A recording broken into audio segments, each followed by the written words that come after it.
Hey, my friends. So I've had a few requests recently to do a list, a 150 item plus list, and that's what I came up with, at least, of items to consider when you're putting together like a preparedness bag. And so what you're going to put in that bag makes a big difference. If you don't have certain things, life could be a lot more difficult, or to solve certain problems could be nearly impossible. And so when I talk about preparedness bags, I'm talking about it could be like a bug out bag, an EDC bag, a go bag, a survival kit. Maybe it's just a comprehensive pocket organizer that's specifically focused on preparedness. You just have to figure out what you want to put in these bags. And so hopefully this list makes things easier for you. Now, because there's so many items to cover here, there's just no way that I can make a video that anyone would want to watch, because it would be too long if I was to go into detail about any of these. I'm just going to be lucky to name them all in this one video. So what I would encourage you to do is to do further research or to ask questions in the comment section if there's items that you don't understand why it's on the list. And so just do a little research, and I'm pretty sure you'll be able to find out why someone in preparedness would want to have some of these. Some of them are very obvious, some not so much. But for the most part, these are pretty generalized items. So here we go. The first is the carabiner. The next is going to be chain. It doesn't have to be a lot of chain, but maybe enough just to kind of take two doorknobs and to chain them together. And of course, that would require some type of a locking device, or you could even use a carabiner, but some people like to have a padlock. A lockpick set is another item, as well as safety pins, sewing needles, and or canvas sail needles. People really are into that these days. Larger stainless steel canvas sail needles. The canteen or the water bottle is almost a must. You have to have some type of container or vessel to carry water or other fluids to stay hydrated or to help you cook. And I would recommend maybe to have two, of one of these. It could be that you have a stainless steel water bottle, and then you also have maybe like a Nalgene bottle that's made out of like polymers. And so you have a lightweight option and then another option that you can boil water in. A water filter makes a lot of sense, as well as a blanket and a pillow. Of course, these are going to be travel size blankets and pillows that are appropriate for your task. A portable seat or chair. Some of them are very small. They have minimalist chairs now that just fold up into the size of like an umbrella. Umbrella is also another good idea. It's not on the list, but it's a possibility. Scissors, a trowel or a shovel. You have toilet paper, a ghillie suit, a face mask. Of course, there's all different types of face masks. Some of them are just to help camouflage you, others to help you stay warm, and so forth. Ranger bands and also ranger beads, shamogs, bandanas, handkerchiefs, trail markers, a compass, a map of your area or the region, GPS, bear bells or just general bells so you can set up detection zones, glue, a fixed blade knife. Of course, there's so many different types here. I mean, it could be a more combat fighting knife. It could be a more traditional knife like a bushcraft or a camp utility knife. And then you have the other category, which is real popular, which is like the mainstream survival knife. And so you got to figure out which one is going to be best for you. Also, you got folding blades, multi-tools. You also have tool sets that are kind of like independent of each other. For example, in like a multi-tool, everything is connected, right? A tool set is going to be like a box or a pouch with free-floating tools. You have a knife sharpener, and then you also have a knife strop and or honer. And that's a really important thing to kind of point out. A lot of people just call everything a knife sharpener. When some of these devices, they don't sharpen, they don't have the ability to even take material off of the blade. What they're doing is just straightening the edge out and also cleaning up the bevel. And so those are strops and honers.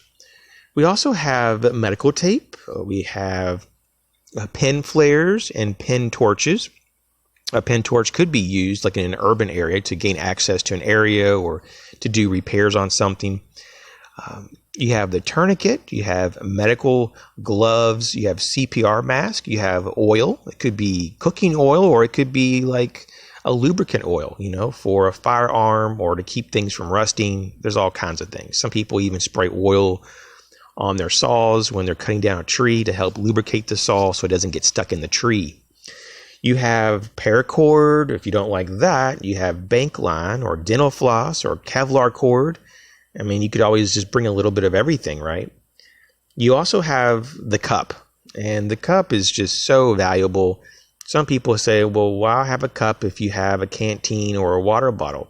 But you can get cups that nest into the water bottle or canteen. So cups really don't have to take up a lot of space, but they can really help you do a lot. Sometimes you can just cook in the cup if you don't want to cook in a pot, and the pot is the next item. If you're going to get a pot, I would probably get a pot with the lid.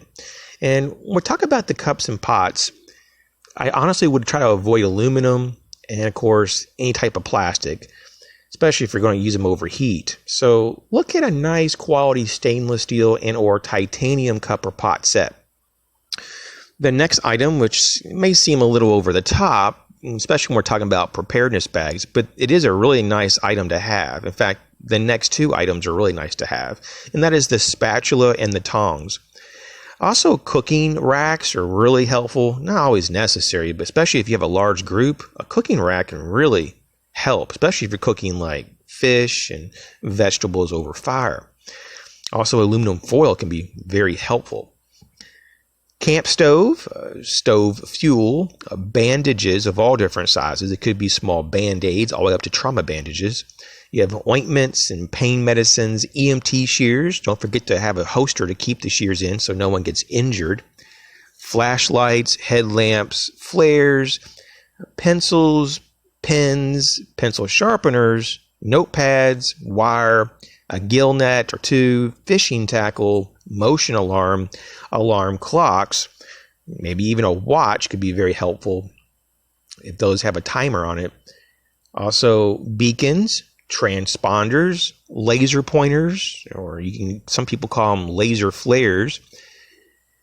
You also have camp mirrors and signal mirrors, whistles, smoke flares, matches, ferro rods, also known as ferrocerium rods, flint and steel. You have tinder. You have lighters and magnifiers, nails, screws, rulers, fire syringes, and flint and magnesium.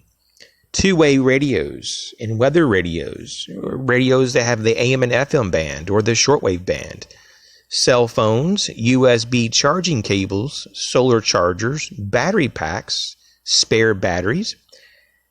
You have the folding hand saws and the folding collapsible bow saws, the axe and the hatchet, the tomahawk, bow and arrows, crossbow and bolts, slingshot with shot, shotgun and shells, holsters and chest rigs, spare magazines and belt and or waist packs, kangaroo pouches and pocket organizers, rifle and ammo and pistol and ammo, pepper spray and Kubotans, tactical pins and the Silcock key, handcuff key, a bat and our clubs, tape like duct tape, and a spare set of clothes.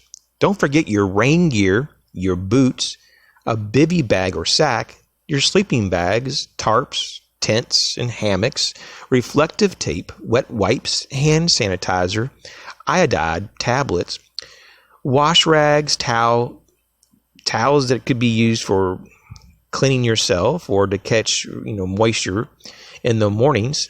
I would recommend more like camp towels, radiation detectors, NBC mask and filters, biohazard suits, night vision chem lights, walking and or hiking sticks, cash, barter items, vitamins, food and water, binoculars and or monoculars, reference books, hats, gloves, tweezers, ice packs and heat packs, safety glasses, sunglasses, sunblock, bug spray, lip balm, anti-diarrhea medicines, and the machete. And this rounds off the 150 plus items to consider putting into your preparedness bags. I hope this gets you a little bit of a start, some things to consider or some things to think about acquiring and putting in there. Just remember to always test your gear before you trust it. As always, you guys take care.